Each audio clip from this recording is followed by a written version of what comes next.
My name is Dr. Rebecca Manford. I am a chartered accountant. I'm a finance expert, multi-award winning business executive. I'm an international speaker, and in my other life, when I'm not in the boardroom or in offices or speaking, I'm a singer.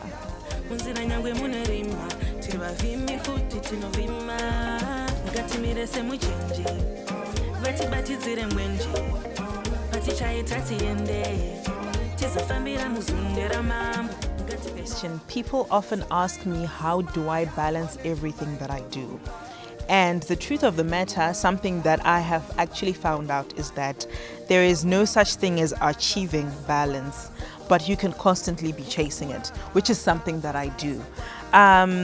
I make time for the things that I love to do. So that's probably one thing that is key to everything that you're doing. If you love what you do, it does not always seem like work because you are enjoying it at every single moment that you're doing it. But however, I noticed, especially sometime last year, because I'm constantly traveling back and forth, maybe within Zimbabwe, outside the country. I'm running a whole finance operations, multi-million-dollar company.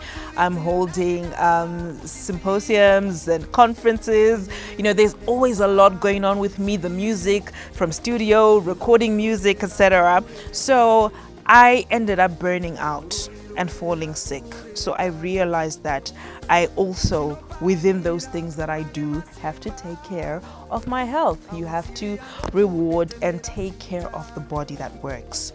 So if you follow me anywhere on social media, you know, I usually post videos of me exercising in the gym, but that's not just for me, for clout, or like, you know, like the millennials would say, to show off, but that's because I certainly have to have good inner man. My body has to be sound so that I can deliver on everything that I need to do. Like a trailblazer she is, she managed to forge her own paths to get where she is in a male-dominated environment. Manford retraced her turbulent journey to the top and said she still has hunger to achieve more. So I've noticed, and even more as the years have gone by, that a lot of people, and not just youths, but even adults, we now, and I think it's because of social media, I blame social media for this primarily, we want a get to anywhere fast. So there's a perception that things happen overnight. And that is not true. I even remember some time a publication, a local publication, which is fine, dubbing me an overnight success. And I laughed, you know, and not in a bad way, but it takes time. I started working when I was 19 years old. I only made it into the C-suite, as they call it, becoming a director, being a CFO of a tobacco company at 31 years old. So, and each and every year I was working. You know, you start out when you're right at the bottom, when you're just a clerk, you begin to work, you rise, you become a senior, you become a supervisor, at some stage you become a manager, then you're there for a while, you become a senior manager until you eventually become a director. And I think this is how any career path that you take goes. Even if you decide to be an artist, you have to work at your craft every single day for a very long time for you to become very good at it. So yes, there are people who have success stories whose story includes something happening overnight, but that is not everybody's story. Most people, at least 99.9% of us, have to put in the work.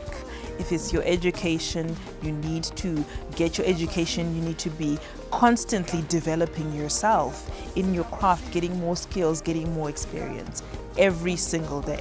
Her current portfolio encompasses finance, business strategy, and operations. I did commercials in high school. Naturally, I went into the accounting field. My father was a chartered accountant, so that's kind of all I knew. I don't think I knew anything else. That's what made me choose that path, and I enrolled into a local accounting firm, which is where I did my training. I did bachelor's in accounting science with UNISA, so I did that whilst working. And note, I've never set foot, as in gone into full-time college and lecturing. I've never done that. Ever since I left high school, I was working and studying at the same time, and that's what I'm actually used to. So after that, I then pursued my chartered accountancy, and here I am. Dr. Manford is one individual who has taken up a handful of tasks, but still remains energetic and beautiful. We did talk about the day job, the academics and studying, etc. But my version of cooling off when I'm not in the gym is the recording the music. I started singing when I was a bit young, and I used to sing in the church. So I'm primarily a gospel singer. I've put out videos, I also sing at church and all that stuff. But then I realized, me being me, I interact with a lot of people, be it speaking, being in some of the charity work that I do. I meet a lot of young people, who will be like, Dr. Manford, please can you mentor us? I teach a lot of people. I even train CEOs on business entrepreneurship. So in meeting so many people, and especially a group of people that is so dear to me, obviously, women, we have so many of the same issues. It doesn't matter where your background, where you came from, what you do, but it seems like we encounter the same issues in society, probably just in different contexts and levels sometimes. So I found that within my singing, I also love to comment and sing on societal issues. And one thing that I do every single year without fail is in the month of March, I release a song themed for women empowerment. And this year, 2024, I did release a song, and it was called Jese Togona. And it's like an anthem, empowerment, and it's got a good vibe, so men can listen to it too. It's not just for women, but it's very important to me to highlight those issues and to highlight the things that women face.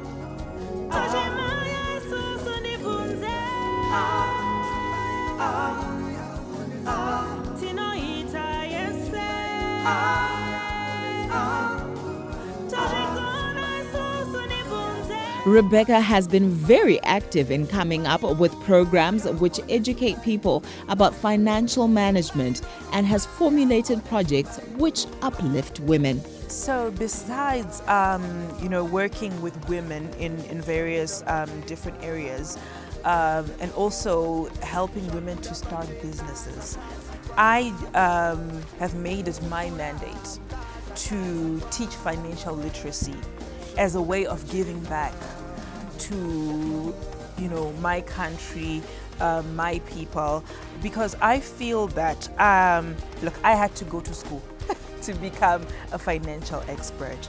So I won't downgrade or downplay what I know and my expertise.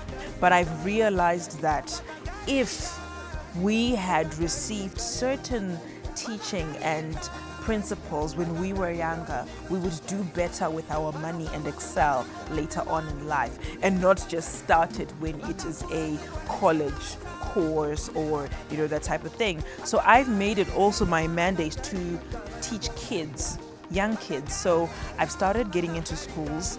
I've worked with high schools, a couple of high schools as well. So I teach about financial literacy. And when we talk about financial literacy, people think it's always this really complicated thing. But my job as well is to decode finances so that the basic person earning a basic wage can understand and utilize their money very well. So the most basic definition that I can give you for financial literacy is being able to make smart decisions with the money that you have. So what am I saying? I'm actually in a way saying that the money that you have is enough. You just don't know how to apply properly. So even my latest campaign, I'll just scoot this right in. This, I'm sure a lot of people have seen something similar to this. This is called a budget binder. So I have a program called Manford's Underclass, and our tagline is Growing Champions. You can look it up on the internet. We're all over on any platform where people meet on social media. But basically, Manford's Underclass is a program that I created, I think, some 3-4 years ago, so that I could help and usher people who want to be the best version of themselves in their lives, who are interested in learning, in networking, in growing. So basically, it's a community of people. I have the privilege of knowing and having associated with some of the big names that you can think of in this country, who are willing to also come and mentor and deposit what they know to other people. So this is what I do with that program, and anybody is welcome. The requirement is that you are somebody who wants to grow, full stop. So this is the budget binder. This is my latest campaign, in fact. So what it does is that it's got pages in there, and it is a budgeting and saving toolbook. You have segments where you divide, let's say you make $500 a month. So we're going to plan and budget that money. So we're going to say my rent is $150.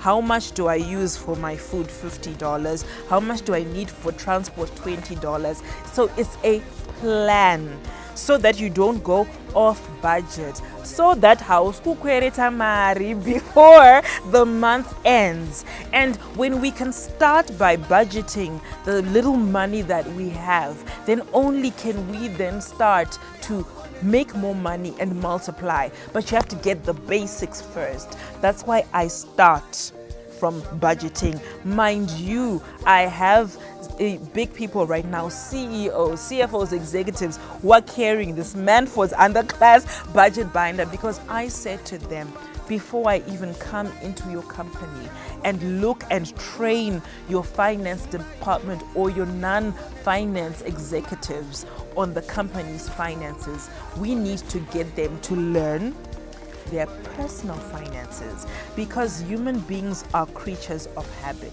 What you do in your personal life is what you do at work. So if you learn to manage self first, then you can manage a business. My mandate is, and I have sort of like, if you also follow me on social, I'm a social media person.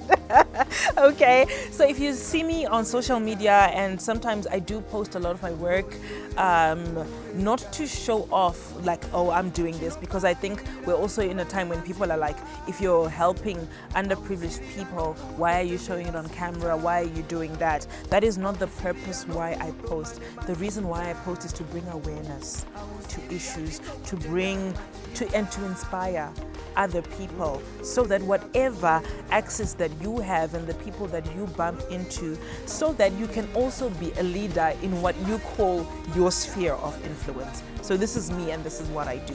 So I always say ... until the entire nation is financially literate. And for me, that is something that I'm constantly telling myself, which reminds me of my purpose every single day. So anything to do with finance, Diri Kondini, and I'm the poster child for that, and I really do spearhead that, and a lot of my work has to do with that. So there's definitely going to be a continuation of projects and collaboration concerning finances, starting businesses, starting small businesses with women, with kids, and outside the bigger picture work that I do. World over, there has been a drug and substance abuse pandemic. This has led to the death of a number of youths and has slowed development amongst the youths. Manford has taken it upon herself to try and help in curbing the ever-rising drug and substance abuse rate. But something that is also that is in the works that I'm working on right now, which is very topical, something which is let's call it a pandemic, is the drug situation. So I am doing a whole campaign around the drugs. I've gotten into the studio I have recorded a song, shooting the visuals, and then I'm going to take a tour around the country. Not per se promoting the song and the visuals, but promoting the awareness of the message and teaching. Our youth right now, we always say this, as cliche as it is, the youth are the future. So we need to get the youth in line. I interact with a lot of young people, and it is not that people don't have ideas, but what is missing sometimes is hope and someone to just hold their hand and give them and create opportunities. So I'm willing to partner with anybody who is interested in this cause. You can find my details anywhere on social media, but my next project I'm going to be focusing on for now until the end of the year is definitely the issue on drugs. Manford has great hope for women. Being a CFO, entrepreneur, and singer, she is confident that women are capable of doing what men do. The advice that I would give a woman, or rather a young woman who's still upcoming, who's trying to figure out what career path she is going to get into and what to do in life, I will tell you the truth. It is a man's world. Fact. But now that you know that it's a man's world, what are you going to do about it? That's what I always say. Life is full of ups and downs. It's a very naive approach to have in life to think that everything is going to be easy. I'll even give you an example of what I've gone through in the corporate world. I know I've had to work maybe 2-3 times more than men just to get certain positions or be seen or to claim my work, because I've had, people take credit for the work that I've done. Another challenge that I faced is not only being a woman, but maybe being the only woman in a board of directors, for example. And then another thing that works against me, I believe I'm not young, but in Zimbabwe, you are a youth until you're like 40. But if you look me up, they always, and even in articles, they say young female executive, because most of the people that I work with at my level are actually people who are old enough to be my parents, people in their 50s and their 60s who've been at this for a very, very long time. So not only have I had to prove myself as a woman, but also my age has worked against me so much. So I've also had to stand 3 times taller to prove myself. But this is like anything in life. Nobody owes you a career. Nobody owes you anything. It is up to you to, yes, there are people who usher and create opportunities for you, but you need to be ready to receive an opportunity. You need to be prepared. If you can go to school, go to school. Usafoire, wawana chance yacho. Don't fail. Continue to, just be somebody who is, they call it, the young people call it woke. Be aware of your surroundings. Be aware of current affairs. And, almost everybody now is a business person or trading something at the very least. So you do need to have some business acumen. Go on YouTube. By YouTube, by TikTok, just watching jokes and stuff like that. But it doesn't hurt. And that's fine. That's fine. That's totally healthy. But there has to be a balance. You also have times when you need to be looking at the news. You need to be looking at your surroundings, the things that are happening around you. And even on TikTok, you can find new ideas about businesses. There's a lot. All I'm saying is that you can even self-train off YouTube. There's a lot of information out there. But I think sometimes we are not initiating getting the information, but the information is there. Time's love for the woman, but no mira just like a man. So itaje say we need a change if a taka wonder we a billion. Tino mira sama chinda, kupinda pese tino pinda. Munzira nyangwe munerima, tiriva vimi futi tino vima. Ngati mire se muchenje, bati tire mwenje. Bati chaita siende. tizofambira muzundera mambo ngatimire semuchenje vatibatidzire mwenje patichaita tiende tizofambira muzundera mambo tinogona zvese tochemaya isusu ndibvunze tinoita yese tochigona isusu ndibvunze kuwacha ndogona kubika ndogona kuvaka nekurima ndogona zvese ndogona zvese ndogona zvese ndogona kuwacha ndogona kubika ndogona kuvaka nekurima ndogona zvese ndogona zvese ndogona zvese ndogona tinogona zvese ndizvo tochemaya isusu ndibvunze ndizvo ndizvo tinoita yese ndizvo tochigona isusu ndibvunze ndizvo ndizvo tinogona zvese ndizvo tochemaya isusu ndibvunze ndizvo ndizvo tinoita yese ndizvo tochigona isusu ndibvunze